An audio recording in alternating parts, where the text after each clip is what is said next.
I want to focus a little bit on Naomi Osaka and what just transpired at the French Open and subsequently from there. So, as everyone knows, this past May, after her first round victory, she missed a mandatory press conference and then was subsequently fined $15,000 by the tournament. This sparked some debate, some offering support, some offering some kind of veiled criticisms. And shortly thereafter, Naomi Osaka drops out of the French Open. This is tennis's arguably biggest star at this point. What were you thinking when you watched this all play out? Well, again, like you said, I'm super happy, and I was impressed by her saying, "Hey, I have anxiety, and this is what going in front of the press feels like to me." Mm-hmm. I mean, that's the discussion. We should have that discussion more and more and more, and we all should be able to talk about the time that we felt that way, and then realize that if you don't, we're lucky if we don't have those symptoms get up to a much higher level on a regular basis, like people who have take the diagnosis of an anxiety disorder or depressive disorder because of it causes them to be dysfunctional or limits what they can do at times. So I was really happy about that. I felt like my sense was that there was some culture that was keeping her from, like, she had to say that after she didn't go to the press conference kind of thing. So I saw like that's kind of where we are, I think, in our society. Is she doesn't start off every press conference by saying, I'm feeling pretty good today, but this is difficult for me. I'm thinking I could take about 10 minutes, maybe 5 or 6 questions, and I'm going to ask for you to honor that, or something like that. It's like just be way up in front with it. Yeah. So it's kind of like doing a checklist, like a timeout just before surgery, and not just like going through the motions, but saying, "Hey, I make mistakes. I will make a mistake. But so can you guys all help me and catch my mistake?" Sure. Yeah. So it's kind of like I'd like to see that. It's like I am a high profile athlete with an anxiety disorder, and please honor that and respect that, and don't just don't be insensitive or dismissive or want it to fit only your vision of how this should play out. Yeah, absolutely. And I think most people have somebody in their life, whether it's a friend or loved one or themselves personally, who has suffered from a mental health disorder in some capacity. But when it happens to somebody like Naomi Osaka, or where there's this admission, it still comes as a shock, right? Because we view these people as superhuman. She's young, she's on top of the world, one of the best in her game, she's rich. She's got the world in the palm of her hand, and it seems, inconceivable that this would affect her because she's just got everything going for her. But at the end of the day, these are people. They're human beings with emotions and feelings, right? Yeah, and my younger brother has had major depression off and on, and my daughters get anxiety. So I tell my daughter, I say, I'm not that different from you. It's how I've channeled these feelings. And you think about I told you about becoming, people wanted me to be a neurosurgeon. Like, What was it that made me think that was a reasonable way to live? Like that you would be, 4 a.m. to 8 p.m. and then you go home and study for the conference the next day, by the way. You're that punishment. Yeah, and that was what medical school was going to be like all the way through, and that's what my life was going to be like the rest of my life. Right. That I was okay with that. That's pathological. And then who does the amount of research that I do? Like, who my daughter used to say, "You're going to marry your computer." It's a workaholism, right? It's I'm channeling my anxieties, my existential crisis by trying to do things that are fulfilling and meaningful and purposeful. And that actually ends up being a key aspect of health, is having meaning and purpose in your life. So when you wake up in the morning, and no matter how you feel, you got somewhere to go, something to do, somebody needs you. So you hit the ground and you shake it off and you get to work. And you see people, we see our patients all the time. What the reason they're in our office is because they've lost a cherished role. Sports is classic for that. There's so many people that in high school and college are self-defined athlete, and then that starts to change. Or let's say you're getting into your 60s and 70s and you can't do triathlons anymore, and people lose a part of themselves, and they'll do anything. They feel like it's fixable, and that if you fix the knee, everything will be back like it was before. And that's a huge opportunity that you don't want to miss. Like, you don't want to just give somebody a steroid shot or get an MRI or scope them.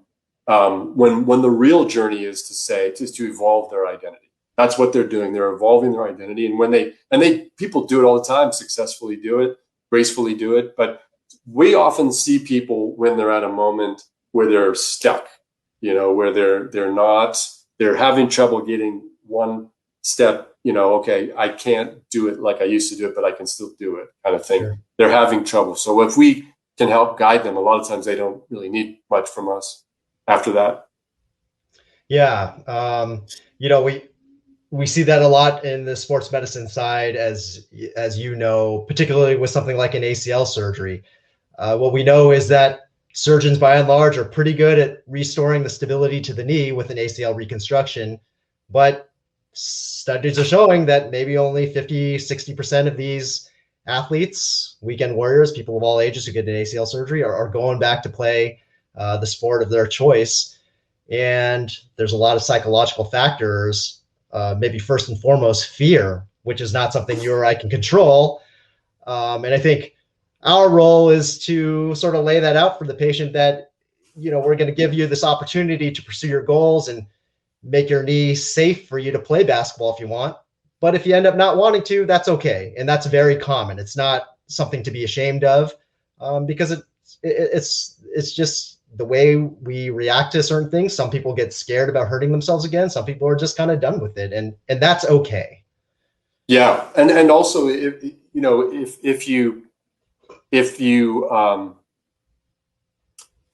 I like what you're saying about, it's okay to not be soccer player anymore. Now you can be engineer or dad or, golfer. That's something that people need to hear and need to know, because they don't give themselves permission sometimes, or even realize that there's an option. But there's another thing, and that's back to the sports psychologist and such, that you don't have to accept the story your mind's telling you. Mm-hmm. So if you just say, like, painful activities are harmful, done, or if I play soccer again, I will definitely re-rupture this ACL. I can't go into that side tackle as hard anymore. That's the story your mind's telling you. It's not true. You can rewrite that story. And there's athletes are used to, I tell people, like, if you wanted to learn a new sport, you'd get a coach, and they teach you how to do it, and you practice and practice and practice and practice. And it's no different with your mind. If you want to know how to work your mind, you need to have a coach, and then you have to practice and practice and practice. And it's just as hard, if not harder, to control and channel your thoughts and tell a healthy story. But that's what things like cognitive behavioral therapy do. It's like there's a whole lot that goes into the ACL is a good paradigm. Mm-hmm. So my wife ruptured her ACL skiing. She's probably, I think she was in early 40s, let's say 41, 42. And, that gets so, like, you're just about to hit your arthritis years. Do you really need to be replacing your ACL? And so she's like, I don't know if I want to get it done. I told her, I didn't try not to be a doctor. I just said, your ACL is for pivot sports. If you do yoga, you don't need one. Right. Because yoga was her other thing. If you want to keep alpine skiing, maybe you want to do it. And then she went on Facebook, and all her friends like, do it, get it done, get like 50 people. And then one of my colleagues actually calls her up, scared to post, like the momentum is so strong for surgery, calls her up and says, you don't have to have this done. Yeah. And she kind of thought it through. And then as you know, and as she started feeling better, right, as the pain goes away, your thinking clears. And then she decides, let me see what I can do without it. Mm-hmm. And she even alpine skied a little bit with just a few pivot experiences. Everything else in her life was fine, except for once in a while we'll pivot, like walking on rocks or hiking or something. Sure. And about a year after deciding not to have surgery, she's like, which knee was it? I can't remember which knee it was. And she's never regretted the choice. In fact, we think because she had a knee injury skiing about 10 years before that, we think she probably has no ACLs on either knee. Now she got a matching set. she's doing fine. And so this whole idea, if it's broke, fix it, is wrong. And you can, she decided to evolve her identity. So I'm not going to alpine ski anymore. I'll just cross country ski and do yoga and do other things. And she did alpine ski a little bit, but then we gave it up. And that was okay. And she was happy to evolve her identity, and it made it easy to avoid ACL reconstruction. Yeah. Getting back to Naomi Osaka. So we've recently learned that she's going to skip the next 2 tournaments, the second of which is Wimbledon. It sounds like she's planning to play in the Olympics. In the show, we talk a lot about these soft tissue injuries. The NBA is full of them right now during the playoffs. And a lot of these have no real timetable for return. We as orthopedists kind of throw out these timelines. We don't know if they're real. It's just very individual. We don't know when Kyrie Irving's going to recover from his ankle sprain and when he's going to be ready to play NBA level basketball. The mind is similar, right? It's an injury of the mind, mental health disorder. We don't know. And it's great that Naomi Osaka's taken that time to get herself right. Because there is no timetable for these, right? It's very individual.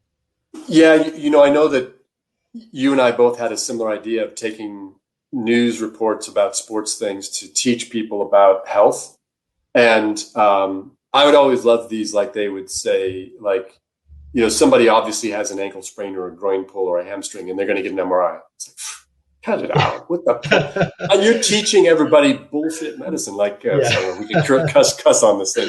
But, but you're just like, everyone now thinks they need an MRI for everything because of that. And so, and they say it'll be so many weeks until they can get back. So, like, let's say they had surgery. I remember when the Philadelphia Eagles played the New England Patriots in the Super Bowl the first time, and Terrell Owens broke his ankle and had surgery, and he's like, I'm playing. And like 7 weeks later, people were writing about whether he should play or not. And he puts that bone's not healed completely, the ligament's not healed completely, and he's asking them to do a lot. So he's definitely putting himself at risk, but it's a risk that he was willing to take. That's fine. So I thought that was pretty well discussed. Like, there's risk. He has risk tolerance. And so far, I thought that was a good discussion. They don't usually have that discussion. They just say 7 weeks and it comes out of nowhere, or 8 weeks. And then with the soft tissue ones, it's the same thing. Really, it's about being effective, right? Because if you pull a muscle, you're not at any risk when you play. Right. It's really about being effective. James Harden, he's trying to be effective. He's not as effective. Yeah. But as soon as he's comfortable enough, and your mind can take you a long way, like the virus game of Michael Jordan. Your mind can take you to the next level with your inner pharmacy. Mental health is definitely the same way, because if you could just take a pill or do your mental exercises, and if it was easy, it would be easy. So it's not. And I think, asking for space and being given space, that's important.